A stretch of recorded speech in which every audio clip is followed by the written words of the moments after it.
Welcome back, lovely souls. If you're looking for ways to protect, reconnect, or enhance your feminine energy, then you're in the right place. Today we're going to be talking about dating apps and how they can mess with your feminine energy. If you have any current struggles or things come up during this video, just drop me a comment down below. I will read them all and I'll help you out. So with all that being said, let's get right into it. The world of dating apps. They're convenient and time-saving. You have this massive pool of options, making it easy to find that perfect partner. Not only this, but with the exploration itself, you learn such a lot about yourself and you can better understand your own preferences and your no-goes. Plus, it doesn't matter what you do, how busy your time schedule is, you can always fit it in somewhere. But today we are going to be discussing some crucial things that you need to keep in mind in order to protect your energy. Stay tuned, this is a cycle that starts and wraps up at the end. So you have this massive selection on partners, right? There's got to be somebody in there. But maybe this broad selection is the thing that is limiting you because you never know what's behind that next swipe. We learn to take action based on quick judgments. This can limit true, meaningful connections. And not only that, this big selection also can lead to overwhelm and stress. You can get really tired from making decisions like this. There's always something in the back of your mind, oh, but what if? This choice overload can make it hard to commit when you're onto something good, if you even realize it. Also, ghosting and inconsistent communication can lead you to overthinking things. It can lead to frustration, insecurity, and unnecessary worrying. We tend to immediately make assumptions. Oh, they don't like me because of this is wrong, or I'm genuinely just not good enough. But most probably, maybe their inbox is just swamped, or they don't have time. Well, that's not what we're thinking. We're always on the lookout and making improvements, little tweaks here and there, but most of them are not necessary, which is a great way to make myself into the next point, authenticity. On your end, internally, are you trying to tweak things to make yourself more presentable? And also externally, we're putting these strangers into a box within seconds based upon a profile photo that might not even be real. Or you might be making judgments on a profile picture that isn't perfect enough just because this guy doesn't know how to take pictures, which most of the guys don't. So with those facts being pointed out, let's move on to the feminine energy part of things.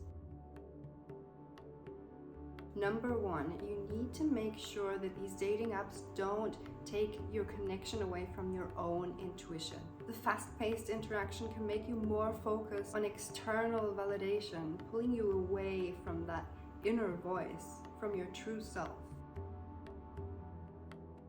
Number two, constant swiping and messaging can make your brain focus more on a competitive, goal-oriented mindset, which comes to conflict with that nurturing, warm, open-mindedness of feminine energy. So we tend to rush rather than to actually feel.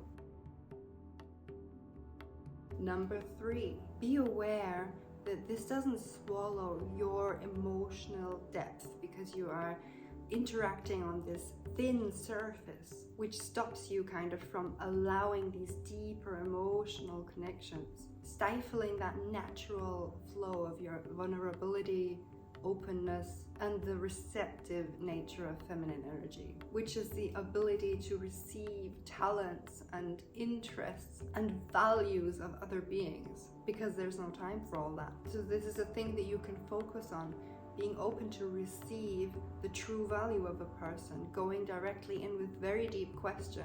Ask things like, what sparks your excitement? What are the things that make you jump out of bed in the mornings? What are your core values in a person? What is the hardest part of your job? Questions that stop people in their tracks and make them think and give a deep, meaningful answer. Try and cut out all that small talk and ask questions where you can really feel the answers.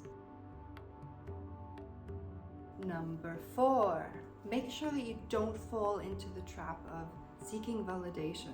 This swipe culture can really undermine your self-worth and disrupt your feeling of balance and feeling confident. It makes you feel off and you can feel that you're not in your energy, because these thoughts don't only accompany us when we're on the app itself, but also throughout the day and maybe even through the night. So every now and again, always try and retune yourself to who you really are, and not that what you think that others expect who you should be. Because frankly, then you're not only wasting your energy, but also your time. So last but not least, this is not about feminine energy, but do be safe when you're using these apps. Do not trust anyone on the internet. It doesn't matter how great they make you feel. Always be present and precautious. I just feel like that needed to be said. So I hope those 4 things that I mentioned sunk in and you can relate to them, and you can also implement them. If you're having any trouble, please comment down below. I read all the comments and I will get back to you. Please leave a like if you thought this was insightful, and if you would like to learn more on topics based on feminine energy, then don't forget to subscribe to my channel. Enjoy the rest of your day and I will see you next week. Bye bye.